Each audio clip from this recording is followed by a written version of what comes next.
Hello, আসসালামু আলাইকুম my dear viewers and listeners. আশা করি সকলেই ভালো আছেন। একটা ভিডিও দেখেছিলাম আমার চ্যানেলে, সেটা হচ্ছে যে কিভাবে লারাগন ইনস্টল করবেন কম্পোজার এবং নোড.জেএস সহ। সেই সাথে আমি দিয়েছিলাম যে পিএইচপি 8 কিভাবে সেই লারাগনে অ্যাড করবেন। কিন্তু লারাগন সম্প্রতি কিন্তু একটা আপডেট নিয়ে এসেছে, এবং যেখানে আপনার পিএইচপি 8 এবং মাইএসকিউএলেরও 8 পয়েন্ট সামথিং অ্যাড করা হয়েছে, এবং নোড.জেএসেরও 18-র উপরে ভার্সন আনা হয়েছে। আমি যদি একটু লারাগনে যাই, তো আমি এখন লারাগনের যে অফিসিয়াল ওয়েবসাইট সেখানে আমি আছি। তো আমি অফিসিয়াল ওয়েবসাইটে আসার পর যদি ডাউনলোডে ক্লিক করি, তাহলে আমাকে এই পেজটিতে নিয়ে আসে, এবং এই পেজটিতে নিয়ে আসার পর এখানে যে ডাউনলোড লারাগন ফুল, এটা আমাকে ডাউনলোড করতে হবে 64 বিট। তো এখানে কিন্তু দেওয়া আছে যে Apache 2.4, Nginx, MySQL 8.0.30, PHP 8.1, Redis 5, আরও নোড.জেএস 18 সহ অন্যান্য ভার্সনগুলো দেওয়া আছে, গিট টিট বা পাইথন ইত্যাদি ইত্যাদি। তো এটা আপনারা ডাউনলোড করে নেবেন। এত হলে আপনাকে আর পিএইচপি 8 নতুন করে ইনস্টল করতে হবে না, বা MySQL অ্যাড করতে হবে না, নোড.জেএস কিন্তু অ্যাড করতে হবে না, আপনি এটা নিয়ে নিতে পারেন। তো এটা ইনস্টল করার পরে আপনার এই লারাগনটা ইনস্টল করার পরে লারাগনের মধ্যে যে জিনিসটা আমাদের থাকে না, সেটা হচ্ছে PHPMyAdmin। আর আমরা যখন লাইভ সার্ভারে কাজ করতে যাই, তখন কিন্তু আমাদের এই MySQL ডাটাবেজের জন্য কিন্তু আমাদের PHPMyAdmin প্রয়োজন পড়ে ডাটাবেসগুলোকে হ্যান্ডেল করার জন্য। কিন্তু আমাদের লারাগনে ডিফল্ট দেওয়া হচ্ছে HeyDSQL, যেটা হচ্ছে একটা ক্লায়েন্ট, পিএইচপির একটা বা অন্যান্য ডাটাবেসগুলোর একটা সমন্বিত ক্লায়েন্ট হিসাবে HeyDSQL বা টেবল প্লাস এরকম আরও অনেক আছে যেগুলো ব্যবহৃত হয়। তো PHPMyAdminটা আমাদের কিন্তু অবশ্যই শিখতে হবে, কারণ যখন আমরা লাইভ সার্ভারে কাজ করব, তখন কিন্তু আমরা HeyDSQL বা যে টেবল প্লাসের মতো কোনো সফটওয়্যার আমরা ব্যবহার করি না। আমরা সরাসরি ব্রাউজার থেকে PHPMyAdmin ব্যবহার করি, যেটা আমরা এখানে আসব।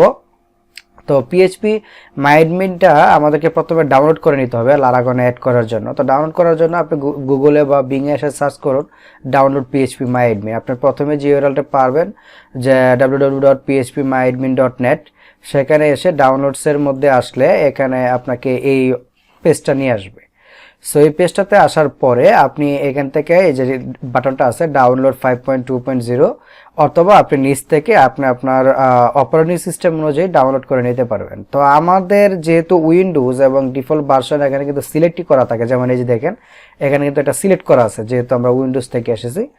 সো আমি অথবা এখানেও আছে সিলেক্ট করা, আমি এখান থেকে ডাউনলোডে ক্লিক করে নেব। আমি এখান থেকে প্রেফার করব, তাহলে আমার কোনো ঝামেলা পোহাতে হবে না। সো এখান থেকে যদি ডাউনলোডে ক্লিক করি, আমার ফাইলগুলো ডাউনলোড হতে থাকবে। আর ডাউনলোড হওয়ার পর আমি আমার ফাইলটা পাবো এরকম PHPMyAdmin 5.2.0 ওয়ার্ল্ড ল্যাঙ্গুয়েজেস, এই নামে আমি পাবো। এটা 13.5 MB মতো হবে, তার চেয়ে বেশি না। তারপর আমি এই PHPMyAdmin তার ভিতরে যে ফাইলগুলো আছে, আমি একটু দেখাই আপনাদেরকে। আমি পুরোগুলো কপি করতে যাচ্ছি না, যেহেতু আমার আগে করা ছিল। এই যে এখানে PHPMyAdmin এর ভিতরে যে ওল্ড ল্যাঙ্গুয়েজ আছে, এটার ভিতরে যে এখানে যতগুলো ফাইল আছে, এই ফাইলগুলো সবগুলো আপনাকে কি করতে হবে, কপি করে আপনাকে পেস্ট করতে হবে। কোথায়? আমি আমার লারাগনটা একটু ওপেন করে নেই। এই যে আমার লারাগনটা ওপেন হয়ে গেল। তো লারাগনটা স্টপ করে রাখবেন, স্টার্ট করবে না। তারপর আপনি এখানে ক্লিক করবেন রুটে ক্লিক করে আপনার যেখানে লারাগন ইনস্টল করা আছে সেদিকে একটু উপরে যাবেন, লারাগনের মেন ডিরেক্টরিতে আসবেন, এসে তারপরে যে ইটিসি এটাতে যাবেন। তারপরে এখানে এসে যেহেতু এটা থার্ড পার্টি সফটওয়্যার আমরা ইনস্টল করতে যাচ্ছি, সুতরাং অ্যাপসে যাবেন। তো অ্যাপসে যাওয়ার পর আপনি এখানে এসে একটা ডিরেক্টরি তৈরি করবেন PHPMyAdmin নামে। অর্থাৎ এখানে আমার যেই কম্প্রেস যে ইয়েটা আছে, এটা এই যে এখান থেকে আপনি শুধু অ্যাডমিনের পরে বাকি সবটুকু বাদ দিয়ে দিবেন। অর্থাৎ PHPMyAdmin যেভাবে স্পেলিংটা আছে ঠিক সেভাবেই থাকবে। পিএইচপিটা স্মল লেটারে রেখে বাকিগুলো ক্যামেল কেস করে দেবেন। তো বড় হাতে প্রথম অক্ষর বড় হাতে দিয়ে দিবেন, যেভাবে আমরা একটা ডিরেক্টরি তৈরি করি। দেওয়ার পরে আপনি এই নামটা দিবেন। আমি এখানে যে নামটা দিয়েছিলাম, এই যে দেখেন PHPMyAdmin, এসে এই একটা ডিরেক্টরি তৈরি করার পরে অথবা আপনি এটাকে রিনেম করে আপনি এখানে এসে এটা ছেড়ে দিবেন, অথবা PHPMyAdmin ডিরেক্টরিটা তৈরি করার পরে এটার ভিতরে এখানে যত ফাইল আছে সবগুলো ফাইল আপনি কপি করে এখানে ছেড়ে দিবেন, তাহলে আমার PHPMyAdminটা অ্যাড হয়ে যাবে, অর্থাৎ আমার ইনস্টলেশন শেষ। তো ইনস্টলেশন শেষ হওয়ার পরে আপনি আপনার অ্যাপাচি এবং MySQL এটাকে স্টার্ট করবেন। তো আমি একটু স্টার্ট করতে যাচ্ছি। দেখেন আমার এখানে MySQL ভার্সনটা হচ্ছে 8.0.30, এটা আমাকে Laragon দিয়ে দিল। তো এখন হচ্ছে আমি PHPMyAdmin এ কিভাবে যাব, দেখেন অনেকভাবে যাওয়া যায়। প্রথমে এটার বডিতে, Laragon-এর বডিতে যদি রাইট ক্লিক করে দেখবেন যে MySQL এ PHPMyAdmin নামে একটা পাথ এড হয়ে গেছে। ওকে, পূর্বেও থাকবে, কিন্তু এটা অনেক সময় থাকে অনেক সময় থাকে না, থাকলেও এটা কাজ করবে না, কারণ যেহেতু MySQL ইনস্টল করা নেই, PHPMyAdmin ইনস্টল করা নেই, কিন্তু আমাদের এখানে ইনস্টল করা আছে, সেজন্য আমাদের এটা এখানে কিন্তু চলে আসলো। সো আমি কিভাবে বের করলাম, আমি এখানে রাইট ক্লিক করে তারপর হচ্ছে MySQL, এখান থেকে এসে PHPMyAdmin, অথবা আপনি যদি সরাসরি এই ডাটাবেজ এই যে এই বাটনটা আছে এটাতে ক্লিক করলেও আপনাকে কিন্তু PHPMyAdmin এ নিয়ে আসবে। এই যে localhost/PHPMyAdmin এখানে কিন্তু নিয়ে আসছে। এই যে দেখেন এখন আমি আমার এটাতে লগ ইন করি। ডিফল্ট যে PHPMyAdmin এর ডিফল্ট ইউজার নেম হচ্ছে রুট, আর পাসওয়ার্ড থাকে ফাঁকা। আমি লগ ইন করলাম। লগ ইন করার পর এই যে আমার ডাটাবেজে আমি কিন্তু চলে আসলাম।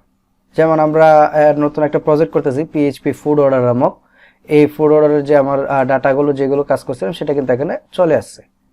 ওকে, তো আমরা হেড স্কুলের পরিবর্তে আমরা এই নেক্সট টাইম চেষ্টা করব আপনাদেরকে এটা দেওয়ার জন্য, অর্থাৎ লাইভ সার্ভার দিয়ে কাজ করানোর জন্য বা PHPMyAdmin দিয়ে কাজ করানোর জন্য। তো যদি আমি এখান থেকে ওপেন করি MySQL থেকে PHPMyAdmin, একই উইন্ডো দিবে আমাকে একই উইন্ডো দিবে। তো আশা করি সকলে বুঝতে পেরেছেন যে কিভাবে PHPMyAdminটা অ্যাড করবেন এবং এটা অনুযায়ী কাজ করবেন। PHPMyAdmin দিয়ে হেড স্কুলের পরিবর্তে এখানে অনেক ফিচার্স আছে যেগুলো আমরা PHPMyAdmin এ করতে পারি, আবার অনেক ফিচার্স আছে যেগুলো আমরা হেড স্কুলে করতে পারি, কিন্তু PHPMyAdminটা হচ্ছে সাবলীল এবং সর্বজনীন, যেটা আমাদেরকে অবশ্যই ব্যবহার করতে হবে যদি আমরা লাইভ সার্ভারে কোনো কাজ করতে যাই। তো আজকে এই পর্যন্ত, এই ভিডিওটা দেখেন এবং আশা করি একটা কিছু শিখতে পেরেছেন এই ভিডিওটা দেখে। আর আমার চ্যানেলটা যারা সাবস্ক্রাইব করে নেন এবং বেল আইকনটা ক্লিক করে নেন, যাতে কোনো নতুন ভিডিও আসার পর আপনারা একটা নোটিফিকেশন পেয়ে যান। ধন্যবাদ সকলকে, আসসালামু আলাইকুম।